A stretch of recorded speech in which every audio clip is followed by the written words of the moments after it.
Esporte Clube no ar neste sabadão. Daqui a pouquinho tem Série B ao vivo na tela da Band, Paraná e Guaratinguetá. Daqui a pouco a gente vai dar um pulo lá no estádio para saber como estão as coisas desse jogo. Antes, começamos com tudo. Vamos com os gols de ontem na Série B. O Atlético Goianiense saiu na frente do Oeste com este gol de falta de vida. Ainda no primeiro tempo, Jorginho completou o cruzamento para ampliar 2-0. Na segunda etapa, contra-ataque do time da casa e Marino não perdoou, 3-0. O autor do quarto gol foi ele, John Lennon. Fim de jogo, Atlético Goianiense 4, Oeste 0. Avaí ABC, Kleber Santana chutou no meio do gol e Lopes aceitou o frango. 1-0 Avaí. Ô Lopes, assim não dá, né? De pênalti, Kleber Santana fez mais um e fechou a conta. Avaí 2, ABC nada. Olha só, no mundo da Copa, vamos ver como está a seleção portuguesa nas eliminatórias. Cristiano Ronaldo foi convocado para pegar o Brasil dia 10 em Boston.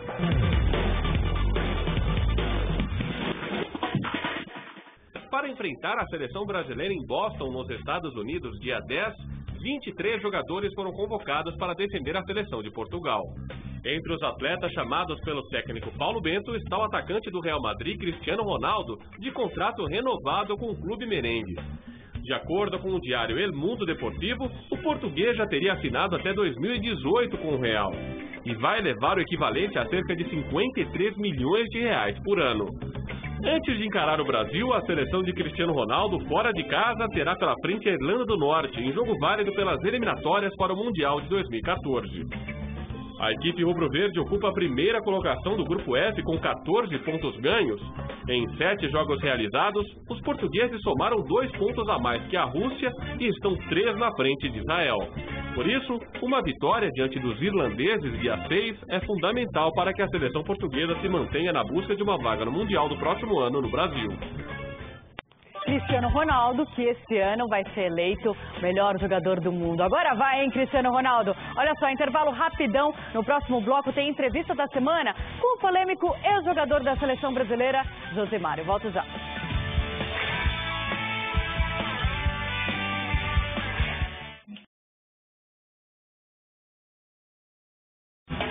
Tô de volta, hein? Com uma fera, o Monsanto Oscar, que vai entrar pro Hall da Fama do basquete.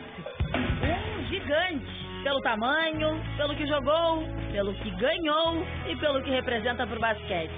Não só brasileiro, mundial. Oscar Schmidt, o Monsanta, está prestes a ganhar o que ele considera o maior prêmio do esporte. No próximo final de semana, ele vai entrar pro Hall da Fama do basquete dos Estados Unidos. E parece que a gente vai ganhar uma jaqueta de presente, que isso é muito lindo, hein? Vou ter que botar um manequim na minha sala de troféus com a jaqueta, que vai ser uma honraria tremenda. Mas vamos ver lá. Eu vou pra lá pra me divertir e me emocionar. Emoção que faz parte da carreira de Oscar. O maior cestinha da história dos Jogos Olímpicos. O maior pontuador em uma partida mundial. O jogador de basquete que levou a seleção brasileira ao ouro dos Jogos Pan-Americanos de 87, derrotando os Estados Unidos. Tantos feitos, tantos recordes que levaram Oscar ao topo, a ganhar um prêmio que ele sempre sonhou e demorou para receber.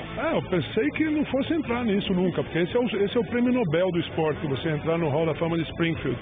E eu já tinha entrado o Biratão, Hortência, eu falei, não vou entrar nunca.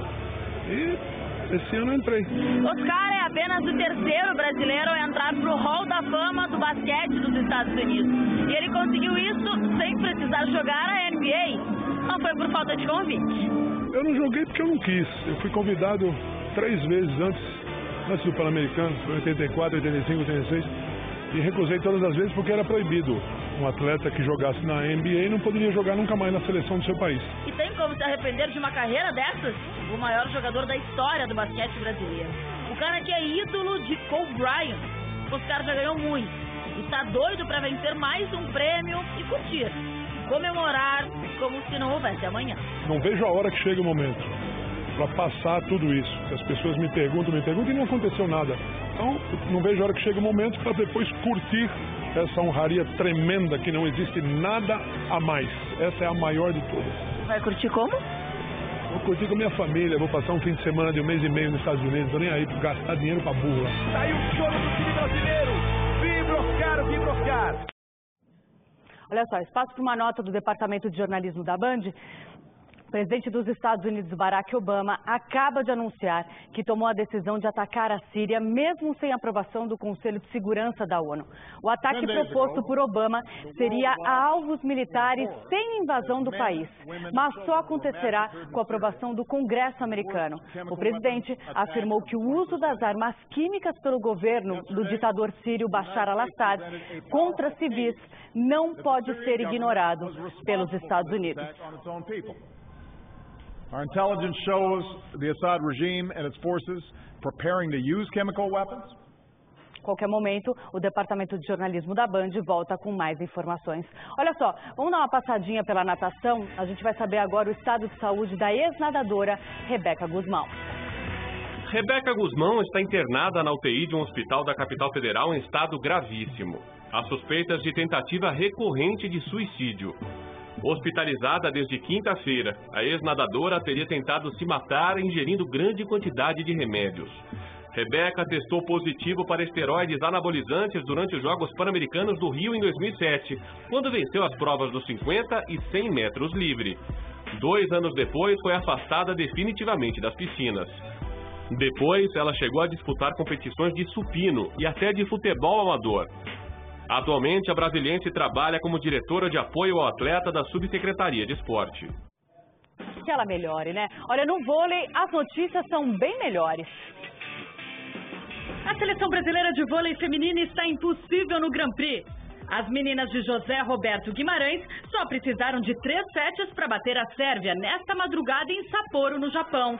27-25, 25-21 e 25-22. Com este resultado, o Brasil segue invicto e sem perder nenhuma parcial durante a fase final da competição. O próximo jogo é contra a China amanhã. Um duelo com clima de final. Isso porque o time asiático ainda não perdeu nenhum jogo durante toda a competição. Boa, meninas. Definido o grid de largada para o GP de Baltimore na Indy. Vamos ver como ficou? Scott Dixon é o pole. A segunda posição é de Will Power, que ganhou a última corrida. Em terceiro, larga Simon Pagenaud. E em quarto, Justin Wilson. Hélio Castro Neves é o 7º colocado e Tony Kanaan larga na 16ª posição.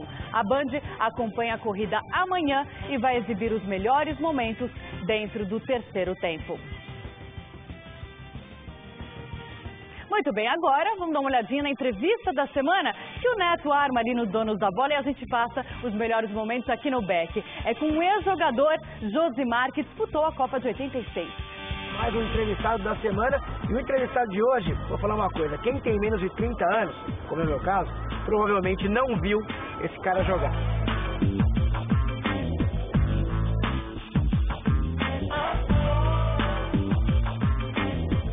Começou a conversar aqui, a mostrar uns gols teus. 2 gols em especial, deve saber, 2 gols especiais, na verdade, deve saber do que eu tô falando, né? Os gols na Copa de 86. Ninguém esperava aqueles gols, né? A gente sempre, ninguém esperava, mas é assim, como nós treinávamos muito, né, naquela época, já que a seleção foi mesclada, né, com jogadores novos e junto com os mais antigos, então o Tele exigia muito da gente, da garotada, né? E graças a Deus, de tanto treinamento, né, dedicação, Deus me abençoou aí com esses 2 belíssimos gols.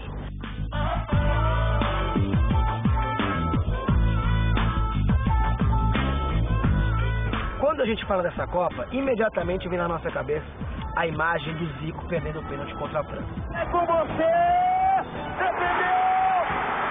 E palma bate! Foi uma infelicidade muito grande, né, do Zico perder aquele pênalti. Ele que é um atleta que a gente só temos que elogiá-lo por tudo que ele fez no futebol brasileiro, no futebol mundial, e realmente nós não esperávamos, né, dele perder aquele pênalti. Zico, foi azar aquele pênalti? O que eu vou fazer? Bati e perdi. Você põe a culpa no azar?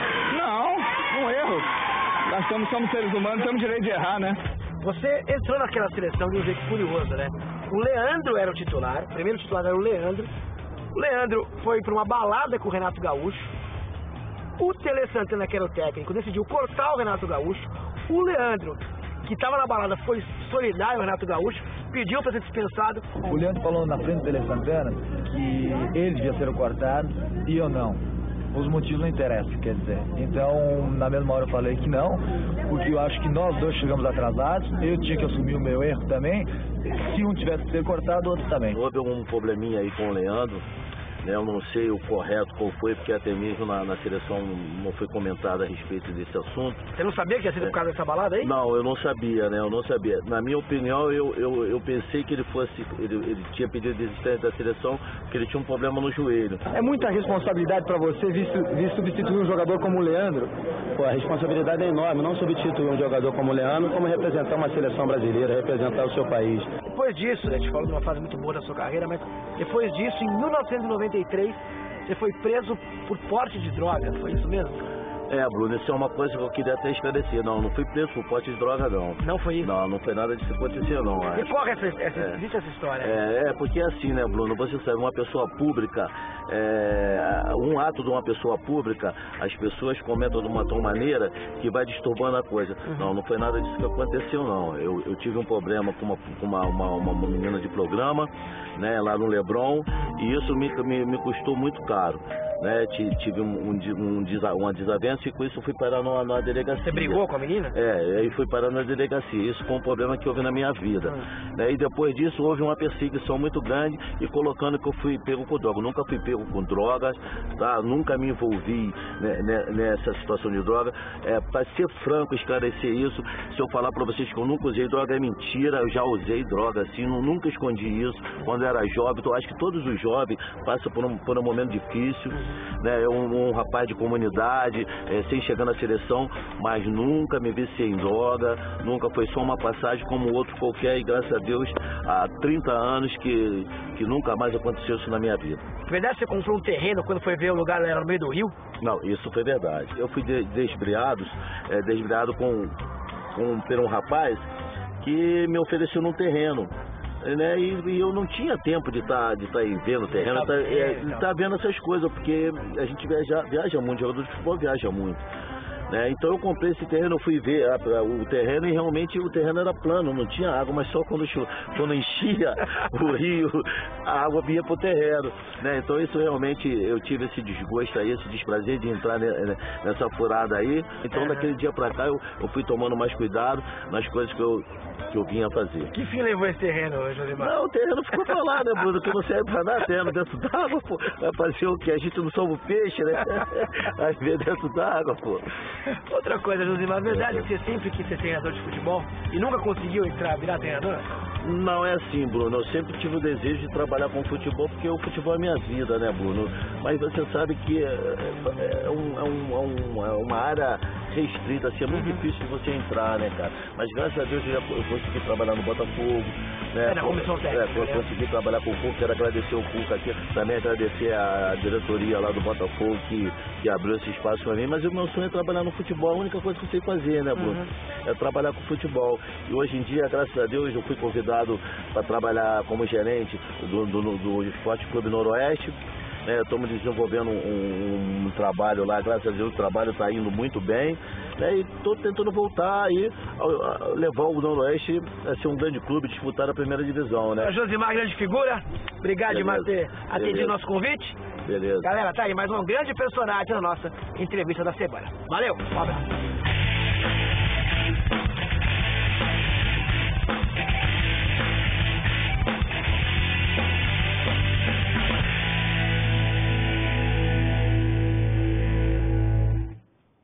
Legal, boa entrevista. Muito bem, daqui a pouquinho tem transmissão ao vivo na tela da Band para Paraná e Guaratinguetá. Imagens aí ao vivo do estádio em Curitiba. Eu tô vendo na arquibancada, por enquanto não aparece nenhum Homem-Aranha, mas quero dar boa tarde ao Denilson, que vai comentar esse jogo, e Nivaldo Prieto, que vai narrar. Boa tarde, Prieto.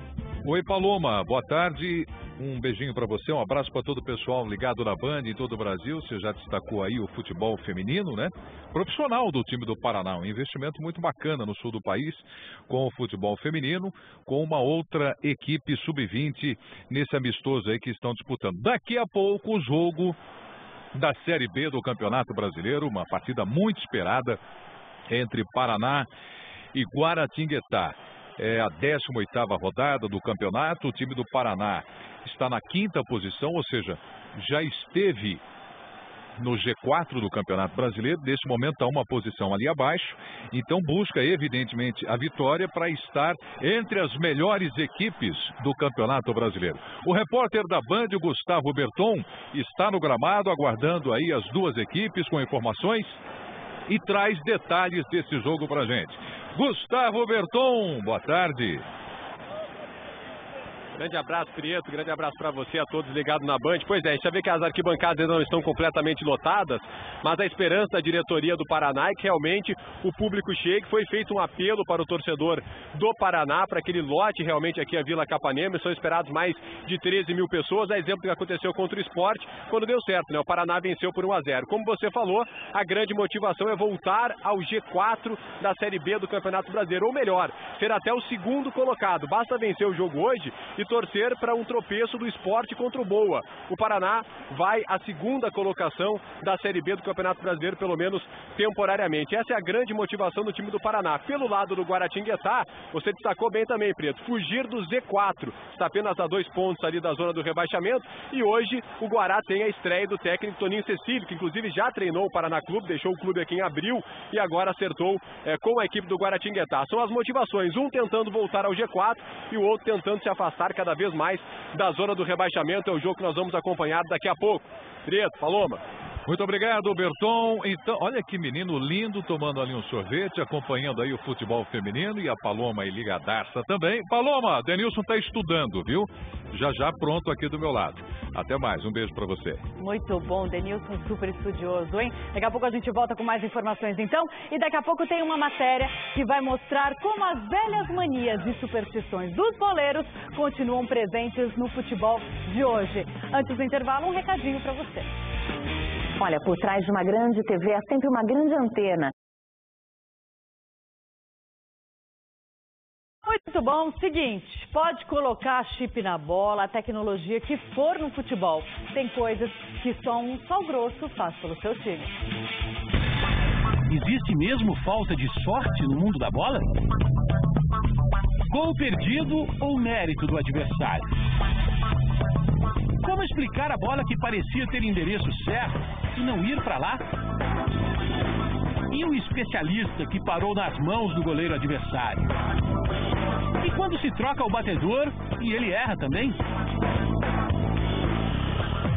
Ufa, o gol, o caminho para a vitória. Vai tabelando, pra dentro da área, pintou!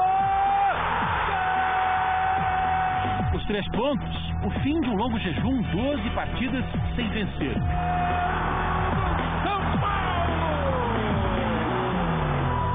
A diferença para os outros jogos que nos outros jogos jogamos dessa maneira, não tivemos sorte. Não conseguimos fazer o gol, e quando fizemos o gol, tomamos na sequência. E agora não. Eu dizia que a fase ruim não ia durar para sempre e não vai durar para sempre. Sal, muito saudoso. Estava ali, no caminho dos jogadores para aquele que foi o jogo do fim do jejum. Coincidência? Superstição? Mania? Quem botou aquele sal ali? Realmente nós da diretoria não sabemos. Mas é tal história. Já que ganhamos e já que o time foi muito bem, o que vamos ser contra? O Sal Grosso ganhou espaço, ganhou fama, ganhou adeptos. Sal Grosso, vamos lá, com o Sal Grosso vamos dar 15 pontos. Quem de Sal Grosso fez uso, de Sal Grosso gosta, e não só para churrasco. Bom, primeiro é uma coisa que eu sempre falei, né? Sal grosso é o elemento da natureza. Eu acho que você pode tirar qualquer negatividade, né? Muitos se usam isso, não é uma superstição. Isso é uma coisa que se utiliza. Nós usamos, eu me lembro que em Araraquara a gente fez isso e deu certo também. Eu não acredito, não. Acredito que a gente tem que trabalhar, fazer o nosso trabalho. Questão do Sal Grosso, se desse certo, quando não puder Sal Grosso, o jogo acabava 0-0, acabava empatado, né? Então, Sal Grosso não é tão caro assim que só São Paulo possa comprar, né? Cada um. Olha, na verdade eu acredito em Deus, né? Não acredito nada em Sal Grosso, nada em outra coisa. Eu acredito só em Deus e creio nele que se ganhamos foi graças a ele. O futebol é místico, né? Sempre foi muito místico e eu acho até que a gente deve incentivar essa mística porque faz parte da indústria do entretenimento.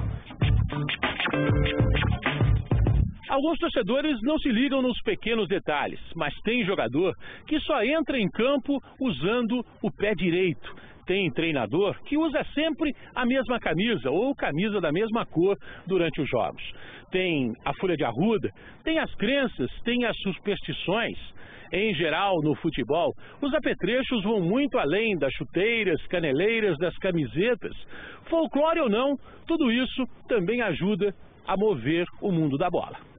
Campeão da Libertadores, campeão do mundo, o técnico Tite é um exemplo, claro, de que os detalhes, na cabeça de quem acredita, podem sim fazer a diferença.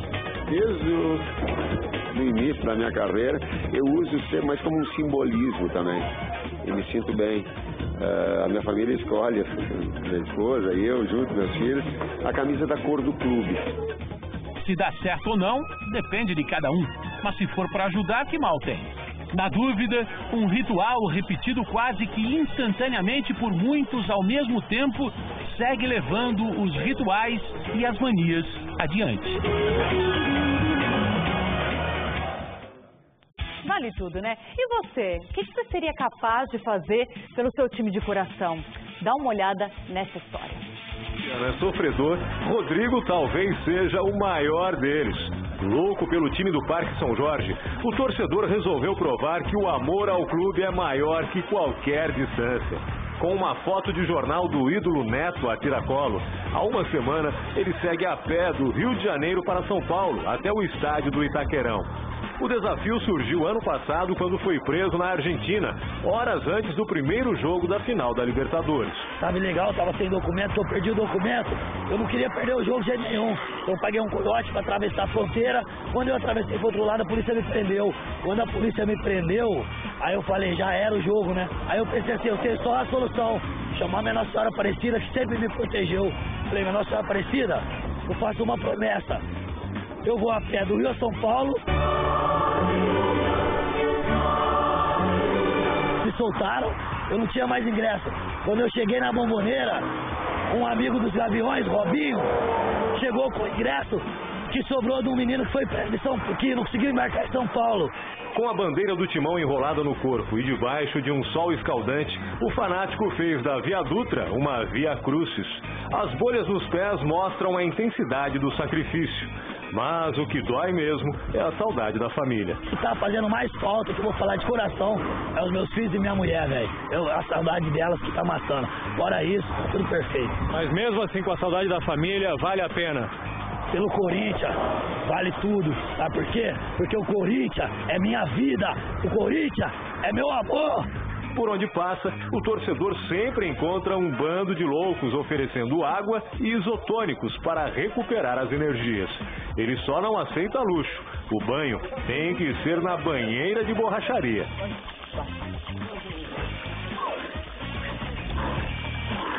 Toma o detergente, velho, quero ficar sujo. Rodrigo saiu do Rio de Janeiro no dia 18 de agosto e já percorreu 270 quilômetros, mais da metade do caminho, uma média de 38 quilômetros por dia. A intenção dele é chegar no Itaquerão dia 1º de setembro, data de aniversário do Corinthians. Eu tenho um sonho é pisar no Itaquerão, é meu sonho, não sei se a diretoria vai liberar. Se não liberar, pra mim não tem problema, a gente pisa ali no parque, que no parque eu já tenho umas amizades pra entrar. Se não tiver problema também, não tem problema, sabe por quê? Porque minha vida é cheia de problema.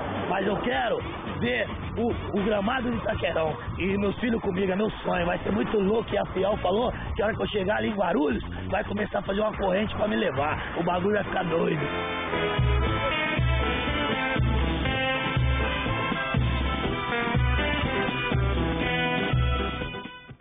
E sem problema, daqui a pouco a gente mostra uma matéria do Corinthians que amanhã encara o Flamengo. Por falar na rodada, vamos já conferir os destaques e as curiosidades dos confrontos do Brasileirão.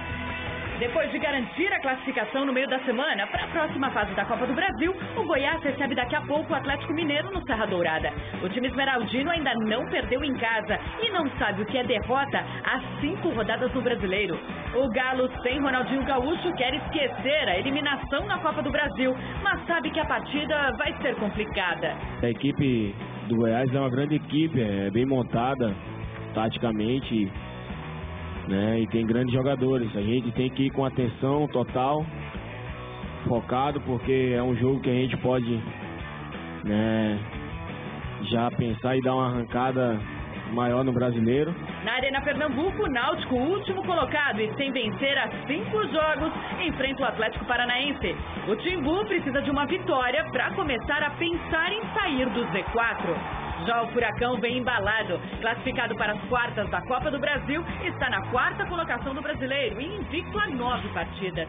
Portuguesa e Bahia, mais uma vez, vão estar frente a frente, a 3ª vez em 10 dias. Depois de 2 partidas pela Copa Sul-Americana, onde os baianos levaram a melhor, agora chegou a hora do Brasileirão. Jogando em casa, a Lusa tenta sair do Z4. Já o tricolor baiano quer a vitória para encostar no pelotão de cima da tabela. Amanhã no Barradão, Vitória pega o Criciúma, que luta para não entrar na zona do rebaixamento. Uma boa oportunidade para o rubro-negro baiano encostar no G4. Depois de ter frequentado as primeiras posições no começo do campeonato, o time baiano caiu de produção e conseguiu apenas uma vitória nos últimos 5 jogos. Em casa, o Coritiba vai receber o Internacional de Porto Alegre e deve contar com a volta do Meia Alex para tentar voltar a vencer no Brasileirão. Dos últimos 12 pontos disputados, o Coxa só conseguiu conquistar 1. Já a preocupação do técnico Dunga é com a defesa colorada, que levou 8 gols nas últimas 4 partidas. Aliás, foram 4 empates no período. E o Grêmio, hein? Quem segura? Vai buscar a 5ª vitória seguida hoje diante da Ponte Preta. Aí vem pra gente Renato Gaúcho, que vai muito bem no comando desse Grêmio. O time desacreditado, eliminado na Libertadores e com atuações abaixo do esperado, para um time que acredita em títulos, que vence partidas em sequência, que anima a torcida. Renato está há 2 meses no comando. Hicimos uma reunião entre nós e aí cada um se mirou na cara, né, e falou o que realmente está acontecendo. O Grêmio enfrenta agora a Ponte Preta. No Campeonato Brasileiro, o tricolor já soma 4 vitórias seguidas. Arrancada que fez o time encostar nos líderes. O aproveitamento dos últimos jogos já faz a torcida sonhar alto. Renato aceita conversar sobre tudo, jogadores, escalações, táticas. Só não vale falar em título. Muito cedo para se falar em qualquer título, tanto na Copa do Brasil como no Campeonato Brasileiro. Eu acho que nós estamos trabalhando, a gente trabalha para isso. Eu acho que é importante a gente pensar em degrau a degrau. Na primeira passagem de Renato como treinador do Grêmio em 2010, a equipe estava na 18ª colocação. Após 25 jogos e um aproveitamento de 65%, o tricolor subiu para a 4ª posição, garantiu vaga na Libertadores. Não se sabe até onde o time poderia chegar se o campeonato tivesse mais rodadas. Mas em 2013 ainda faltam 22. Tempo de sobra para chegar ao topo da tabela. Até o presidente Fábio Costa admitiu. Não me pergunte, mas menti pro presidente, hein? Senão eu vou puxar a orelha dele mesmo. Só não dá para negar que o Grêmio está cada vez mais embalado. É verdade, ainda conta com a volta de Zé Roberto e Vargas do Sul para o Rio de Janeiro para a gente ver as últimas dos times cariocas para o fim de semana. Vencer para se afastar da zona de rebaixamento. Esse é o Fluminense que precisa derrotar o Santos hoje no Maracanã. O técnico Vanderlei Luxemburgo completou um mês no comando do time e vê a crise bem de perto. Das últimas 6 partidas pelo Brasileirão, o tricolor carioca só ganhou uma. A competição do Campeonato Brasileiro tem essas dificuldades, né? Se você ganha 3, 4, você começa a sonhar com Libertadores. Às vezes até com título. Na nossa situação, uma Libertadores, 3, 4, 5 jogos. Mas se você também perde vários jogos, você começa a preocupar lá embaixo. No domingo, também no Maracanã, o Botafogo tenta retomar a liderança do campeonato contra o São Paulo. A diretoria botafoguense espera um bom público e, para que isso aconteça, colocou ingressos na promoção. O mais barato custa R$20.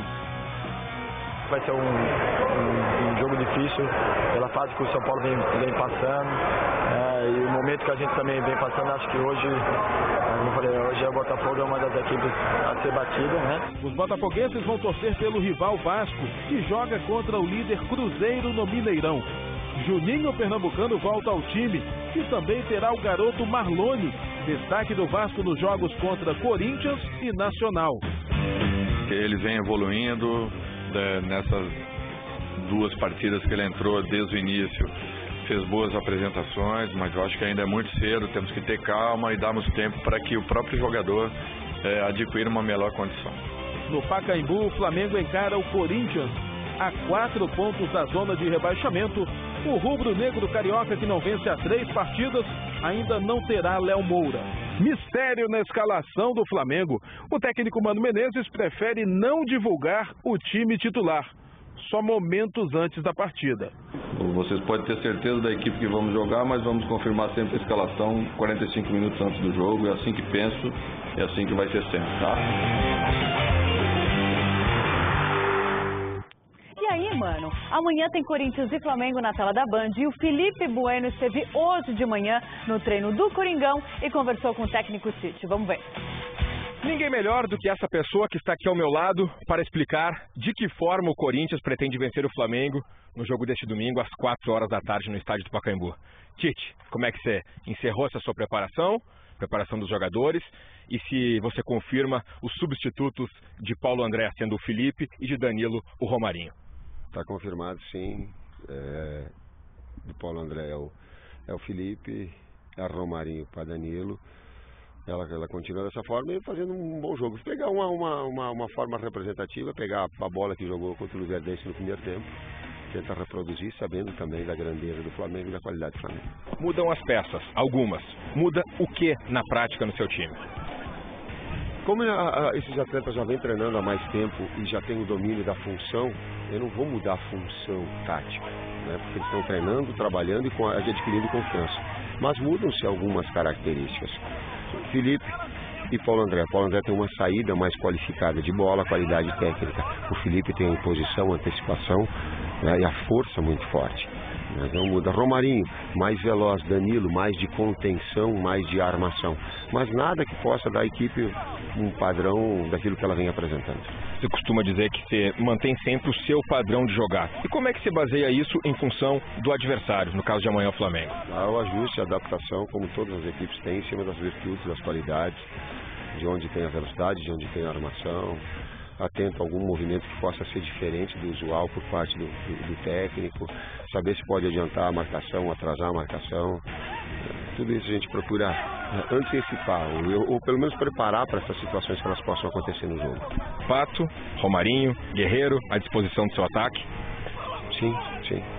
O Pato mais solto, mais à frente, para ficar mais próximo de Guerreiro, o Romarinho fazendo a transição, mas também com características ofensivas, e Douglas na armação. Me corrija aí se eu estiver errado então. Cássio, Edenilson, Felipe, Gil e Fábio Santos, Ralf, Ibson e Douglas, Pato, Romarinho e Guerreiro é o seu time para amanhã?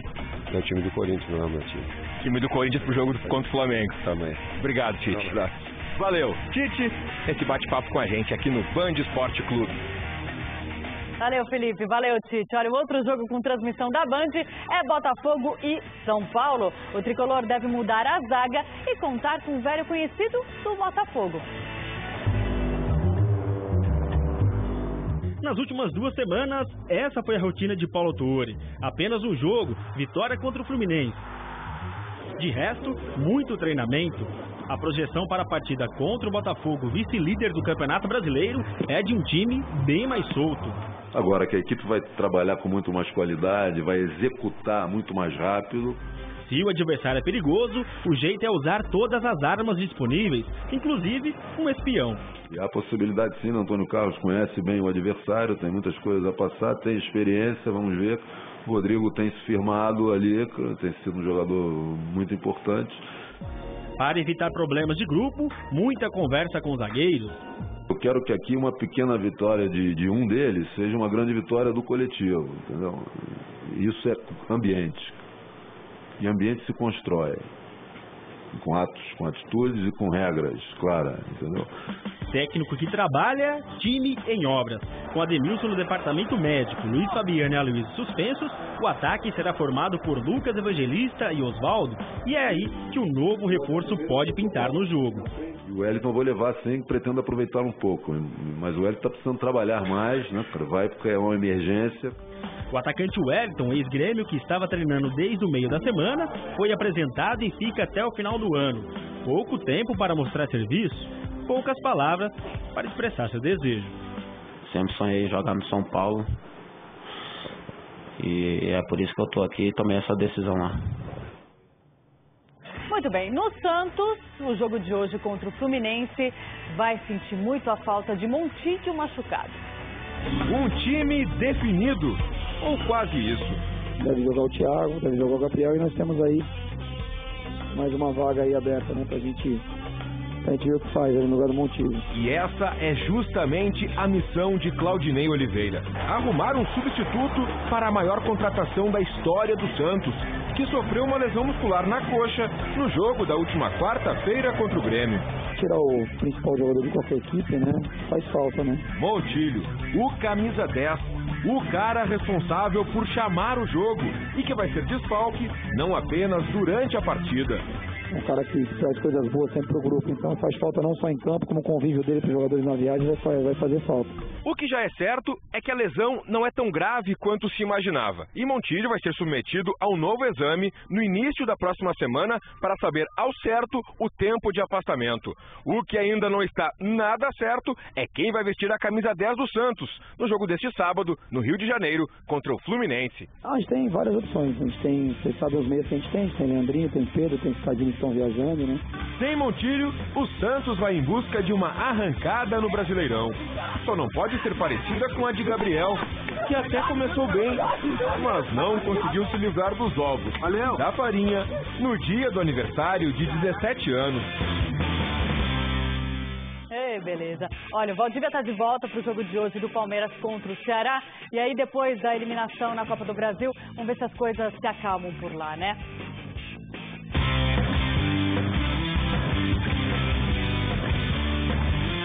Valdívia está feliz e tanta alegria deve ter a ver com o retorno dele aos campos depois de 5 jogos fora. Será titular ao lado do paraguaio Mendieta no time que enfrenta hoje à noite o Ceará em Fortaleza. Tristeza do Valdívia não jogar, eu tenho todo jogo que ele não joga, né? E os adversários ao contrário, ficam contentes, né? Então, eu gostaria sim de contar com ele todo jogo, mas nós temos aquela programação que tem que ser seguida, até para que ele possa jogar mais vezes e a gente não vai abrir mão disso. O jogador chileno foi desfalque nas oitavas de final da Copa do Brasil e a eliminação foi um banho de água fria no time que alimenta a confiança com a boa campanha na Série B. Mas muita coisa mudou em apenas uma semana. A sequência de 12 jogos sem perder foi interrompida pelo Boa Esporte. O time também deixou o posto de melhor ataque da competição. Além da liderança, a única conquista que o Palmeiras conseguiu manter nesta semana é a defesa menos vazada da Série B. Mas o setor pode ficar comprometido. O clube anunciou a saída do zagueiro Wilson para o Stuttgart da Alemanha. E até o que seria uma boa notícia para os cofres palmeirenses virou polêmica. O motivo é o baixo valor recebido pelo Palmeiras na negociação, cerca de R$700 mil. Segundo a diretoria, não se trata de venda, apenas do pagamento de uma multa estipulada de comum acordo quando Wilson aceitou defender o clube. Nós absolutamente não vendemos o jogador por aquela cifra. Eu acho que se vocês me conhecem, não faria isso, né? E fui sim por um acordo que a gente tinha com o jogador. E se ele não conseguisse a situação da Europa, que já era uma coisa que ele estava um pouco encaminhada, aí nós teríamos a prioridade, já tínhamos acertado inclusive um pré-contrato a partir de 1º de setembro. Contrato rompido, o jogador não está mais com o elenco e por isso Thiago Alves fica com a vaga de Wilson no jogo de hoje. O adversário da vez, o Ceará, é o 13º colocado, mas só tem uma derrota em casa. Não que isso deixe o Palmeiras de cabelo em pé, mas depois de uma semana tumultuada dessas, só uma vitória dá um pouco de paz ao treinador. Daqui a pouco tem Série B na tela da Band, tem Paraná e Guaratinguetá. Nivaldo Prieto já está a postos para narrar esse jogo e tem mais informações. Prieto. Olá, Paloma, estamos de volta. Daqui a pouco você tem imagens aí do estádio do Nivaldo Brito. Já já, Paraná e Guaratinguetá. Estamos movimentando mais uma rodada da Série B do Campeonato Brasileiro. A cobertura total para você todos os sábados. Estamos juntos aqui na Band. O público vai chegando em bom número, né? Você vê ali a arquibancada já lotada. Torcedores do Paraná que estão empolgados porque o momento da equipe é muito bom no Campeonato Brasileiro, né? O time vem na 5ª posição, está com 30 pontos ganhos. Agora há pouco eu conversei com o Gustavo Berton, que chamou a atenção porque se o time ganhar hoje numa combinação aí de resultados, assume a 3ª posição na classificação, ou seja, volta para o G4, Denilson. E do outro lado é o contraste do campeonato. Nós temos o Guaratinguetá ali pertinho da zona de rebaixamento, na 16ª posição, com 18 pontos. Pode se complicar se não buscar os 3 pontos hoje, né, Denilson? Exatamente, Preto. Boa tarde a você, a Paloma, a todos que estão nos assistindo e nos ouvindo também. É um jogo de extrema importância, principalmente para o Paraná. O Guaratinguetá também conta com o Toninho Cecílio, né? A estreia do Toninho Cecílio, um grande treinador que também passou pelo Paraná. A gente vê que o público compareceu, apoiando bastante a equipe do Paraná. Parabéns ao Dado, que vem fazendo um grande trabalho no Paraná Clube. O objetivo, terminando esse primeiro turno, é deixar o Paraná entre os 4 primeiros, com a possibilidade de terminar em segundo, depende do resultado do jogo do Sport, mas a expectativa, mais uma vez nessa Série B, é de um grande jogo. Bom, já que estamos falando desse jogo Paraná e Guaratinguetá e da Série B, a Paloma agora há pouco mostrou aí uma matéria, né, com o Brunoro falando a respeito da saída do Wilson, zagueiro do Palmeiras. Denilson, fale rapidamente a respeito disso, porque o Palmeiras joga hoje também, às 9 da noite, enfrenta o Ceará lá em Fortaleza. Jogo difícil, o Ceará também não vem fazendo uma boa Série B, então precisa do resultado, jogando em casa diante da sua torcida, mais de 30 mil ingressos já foram vendidos, Preto, então a expectativa é de um grande jogo lá também. A saída do Wilson, o Palmeiras já esperava isso, a gente viu a sonora aí do Brunoro, é natural, né? Foi uma troca do Barcos, ele viu 5, 6 jogadores vieram do Grêmio pra cá, e o Barcos... Léo Gago, esse pessoal... Exatamente, pode acontecer também com o Leandro, né? Se for vendido agora, porque o Palmeiras na verdade só está valorizando um jogador que é do Grêmio. Paloma, você vê aí o pessoal no trabalho de aquecimento, então já estaremos juntos, Paraná e Guaratinguetá, é a Série B ao vivo. Tá na hora de você fazer uma filhinha bonitinha assim também, Paloma. Um abraço pra você. Daqui a pouco, calma, Pedro, daqui a pouco. Bom jogo pra vocês, meninos. Olha só, o back de hoje acabou, mas amanhã a gente volta às 1h30 da tarde, hein? Vem aí então, Nivado Prieto e Denilson com Paraná e Guaratinguetá. Um ótimo jogo pra vocês. Beijo, gente. Tchau.